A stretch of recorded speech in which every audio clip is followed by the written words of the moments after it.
நான் எவ்வளவு எப்படி மவா அது எப்படி அவன் அந்த இடத்தில் நான் என்பதுதான் அங்கு பிரித்து வைப்பதற்கு ஒரு உறுதுணையாக இருக்கிறது. அல்லது அந்த கணவன் நான் என்கிற அகம்பாவத்தால் அந்த பெண்ணை மதிப்பது இல்லை, அல்லது அந்த பெண் நான் என்ற அகம்பாவத்தால் கணவனை மதிப்பதில்லை. எனவே இந்த குடும்பங்களில் பிளவுகளை சுத்தி வளைத்து அனைத்து விஷயங்களை 2 நாள் 3 நாள் அவர்களுடைய பிரச்சனையெல்லாம் கேட்ட பிறகு நீங்க கூட்டி கழித்து பார்த்தால் நான் என்கிற ஆனா என்கிற வார்த்தை தான் மிச்சமாக இருக்கும். அதை தூக்கி வெளியில வீசிட்டா உறவு சரியாகிவிடும். எனவே இந்த நான் என்கிறது எவ்வளவு பெரிய ஆபத்தை விளைவித்து விட்டது பாருங்கள். உன்னுடைய வாழ்க்கையே கேள்விக்குறியாக்கி விட்டது. உன்னுடைய பிள்ளைக்கு தந்தை யார் என்று தெரியாத அளவு ஆகிவிட்டது. உன்னுடைய பிள்ளையின் தந்தை ஹயாத்தா இருக்கு, உன்னுடைய கணவன் ஹயாத்தா இருக்கிற பொழுது உன் பிள்ளைகள் அனாதையாக்கப்பட்டு விட்டார்களே. நீ கூட்டி கழித்து பார், தனியா உட்கார்ந்து சிந்தித்து பார். அது ஆணாக இருக்கட்டும் பெண்ணாக இருக்கட்டும், கடைசியில் உனக்கு வருவது நான் என்பது. கொஞ்சம் மன்னிச்சு தான் போயிருக்கலாமே, கொஞ்சம் விட்டுத்தான் கொடுத்திருக்கலாமே, கொஞ்சம் நான் என்கிறத தூக்கி ஓரமாக வைத்து விட்டு அந்த ஃபிரௌனியத்து அந்த ஷைத்தானியத்து அந்த காரூனியத்து நம்மிடத்திலிருந்து எடுபட்டு போகட்டுமே என்று நினைத்திருந்தால் அந்த பிள்ளை நமக்கு பிள்ளையாக இருந்திருப்பாரு, அந்த மனைவி எனக்கு மனைவியாக இருந்திருப்பாளே.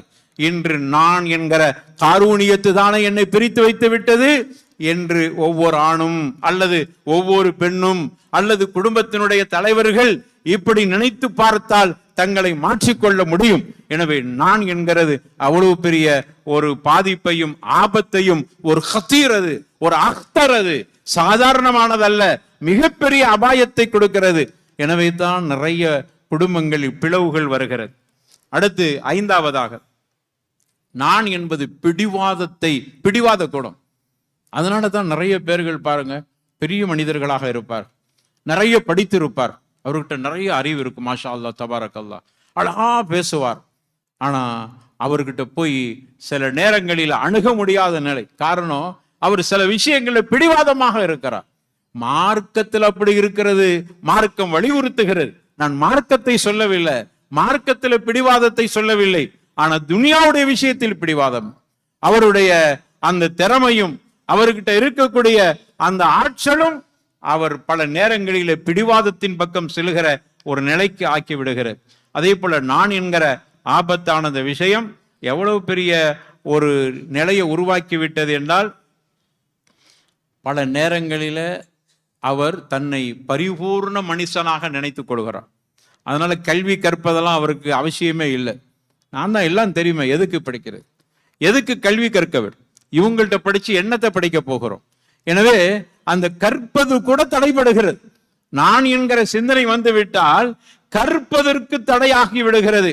எனவே நன்மைகள் பல இழக்கிற ஒரு நிலைக்கு அவர் தள்ளப்படுகிறார். நான் என்கிற ஆபத்து 7வது ஆபத்து மன அமைதியை கெடுக்கிறது. எனவே தான் அவர் வெளியில் போகிற பொழுது அவரை யாராவது சொந்த பந்தங்கள்ல அல்லது அவருக்கு கீழ் இருக்கிற அறிவால் ஆற்றலால் திறமையால் அல்லது அவர்கிட்ட பொருளாதாரம் வாங்கி சாப்பிட்டு இருப்பார், இப்படியான உதவிகள் பெற்றிருப்பார். இப்படிப்பட்டவர் அவரை வெளியில பார்க்கிற பொழுது மதிக்காத நிலையில் அவருக்கு நான் என்கிற அகம்பாவம் இருக்கிற காரணத்தால் அதை நினைத்தே வருத்தப்பட்டு மனநோய்க்கு ஆளாகி விடுகிறார். என்ன ஒருத்தனும் மதிப்பது இல்லையே, நான் எவ்வளவு பெரிய ஆளு, என்னை மதிக்காத காரணத்தால் என்று தனிமையிலே உட்கார்ந்து அவர் அதையெல்லாம் யோசித்து பார்க்கிறார். நான் அவனுக்கு அள்ளி கொட்டினேனே, ஆனால் இன்று என்னை பார்த்து விட்டு பார்க்காமல் செல்கிறானே, நான் அவனுக்கு எல்லா உதவிகளும் செய்திருக்கிறேன், நான் தான் வழிகாட்டினேன், நான் தான் வெளிநாட்டுக்கு அனுப்பினேன், நான் அது அவனுக்கு மன அமைதியை கெடுத்து விடுகிறது. எனவே அந்த அளவுக்கு ஒரு ஆபத்தை ஏற்படுத்தி விடுகிறது. இறுதியாக நிறைய சொல்லிட்டே போகலாம்.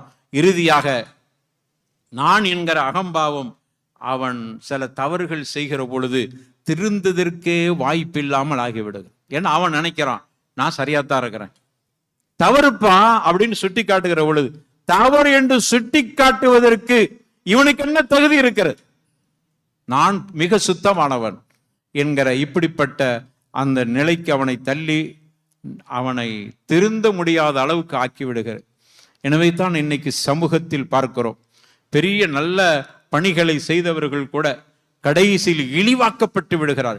இகானத்திற்கு அவர்கள் இழிவுக்குரியவராக ஆகிவிடுகிறார். காரணம், என்னால் தான் இந்த பணிகள் நடந்தன, என்னால் தான் இந்த கட்டடங்கள் கட்டப்பட்டன, என்னால் தான் இந்த ஃபேன் ஓடிட்டு இருக்குது, இந்த பள்ளியில ஏசி வச்சது என்னால, நான் சொன்ன 10 பேர்கிட்ட கொண்டு வந்து வச்சுட்டாங்க, நான் சொன்ன அதனால தான் இந்த கட்டடம் வந்துருச்சு, நான் சொன்ன அதனால தான் இந்த பணி நடந்துச்சு, நான் இத்தனை வருஷம் இந்த மாதிரி பணிகளை செய்திருக்கிறேன், என்னால தான் இவ்வளவு பேர் நேர்வழி பெற்றார்கள். இப்படியான ஒரு நிலைக்கு மனிதன் தள்ளப்பட்டு விடான். நஊது பில்லாஹ். எனவே நான் என்கிற அகம்பாவத்திலிருந்து நம்மை மாற்றிக்கொள்ள வேண்டும் அருமையானவர்களே. எனவே இப்படிப்பட்ட ஒரு பாதிப்பை ஏற்படுத்துகிற அளவில் அந்த நான் என்கிறது இல்லாமல் அல்லாஹுடைய அருளையும் அல்லாஹுடைய நிஅமத்தையும் நாம் உணர்கிற மாதிரியான நிலையில் இருக்குமானால் ஈமானிய ஜோதியும் ஈமானிய பிரகாசம் நமக்கு ஏற்படும். அப்படிப்பட்ட நல்ல வாய்ப்பை ரப்புல் ஆலமீன் நாம் அனைவர்களுக்கும் தந்தருள்வானாக. வாஹிர் தஅவானா அல்ஹம்துலில்லாஹி ரப்பில் ஆலமீன்.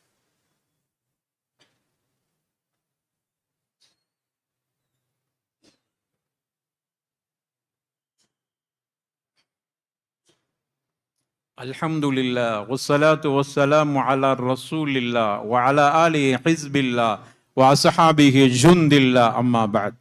அருமையானவர்களே, அப்படியானால் நாங்கள் நான் என்ற வார்த்தையை பயன்படுத்தவே கூடாதா அப்படிங்கிற ஒரு கேள்வி வருகிறது. தாராளமாக பயன்படுத்தலாம். நான் என்கிற வார்த்தையை எப்பொழுது பயன்படுத்த வேண்டும் என்றால் நமக்கு அறிஞர்கள் விளக்கம் கொடுக்கிறார்.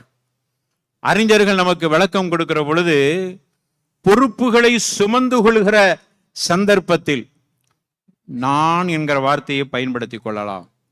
பல பொறுப்புகளை, ஆனால் அது பெருமை இல்லாத ஒரு நிலை, தூய்மையான நிலையில பொறுப்புகளை ஏற்படுத்தி கொள்ள வேண்டும், பொறுப்புகளை ஏற்றுக்கொள்ள வேண்டும் என்பதற்காக. உதாரணத்துக்கு எடுத்துக்கொண்டால், தவறு செய்துவிட்டால் நான் முதல் ஆளாக மன்னிப்பு கேட்க தயார், இந்த இடத்துல நான் என்று பயன்படுத்திக் கொள்ளலாம்.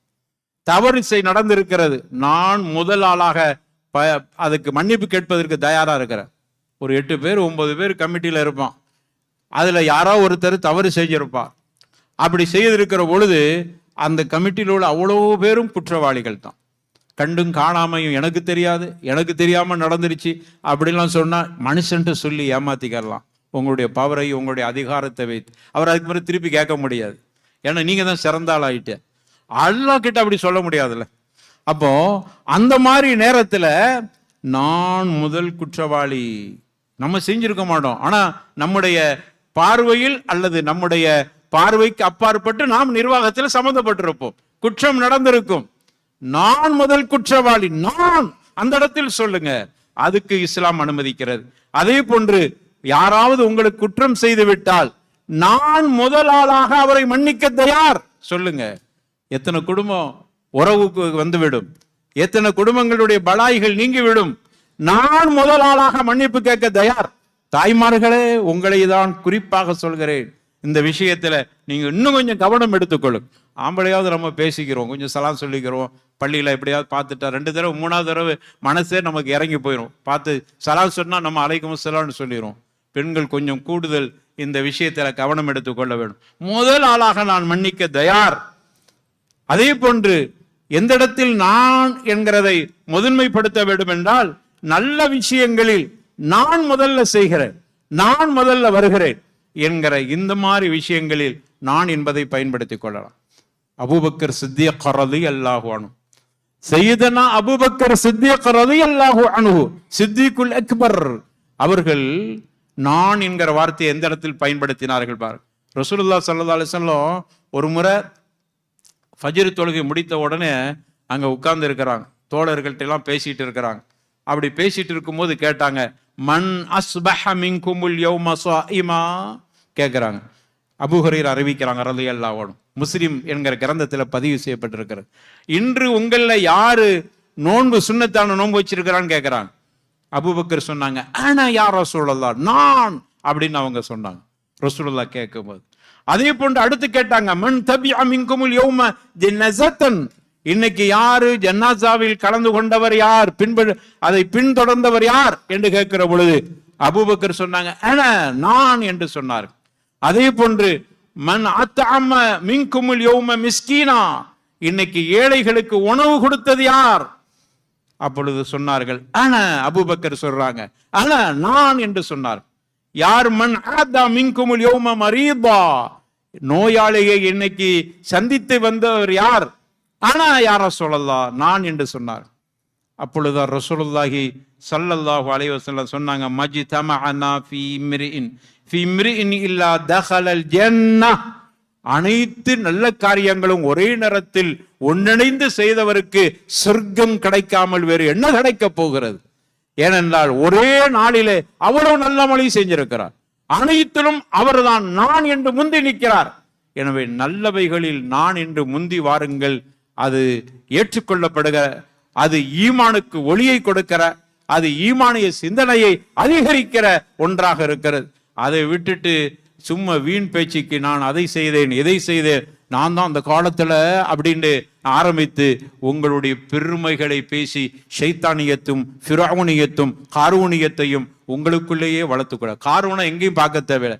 இந்த நான் எவன் சொல்றானோ அவன் காரூன், நான் என்று எவன் சொல்கிறானோ அவன் ஃபிரௌன், நான் என்று எவன் சொல்கிறானோ அவன் ஷைத்தானியத்து உள்ளவன். காரணம் அந்த அளவுக்கு வெறுக்கப்படுகிற ஒரு வார்த்தையாக இருக்கிறது. எனவே அதில் கவனமான முறையில வார்த்தைகளை அணுகிக் கொள்வோம். ரப்புல் ஆலமீன் நம் அனைவர்களுக்கும் ஈமானிய சிந்தனையோடு வார்த்தைகளை பேசுகிற வாய்ப்பை ரப்புல் ஆலமீன் தந்தருள்வானாக. வாஹிர் தஅவானா அனில் ஹம்துலில்லாஹி ரப்பில் ஆலமீன் வலதிக்ருல்லாஹி அக்பர் வல்லாஹு யஅலம் மா தஸ்னூன்.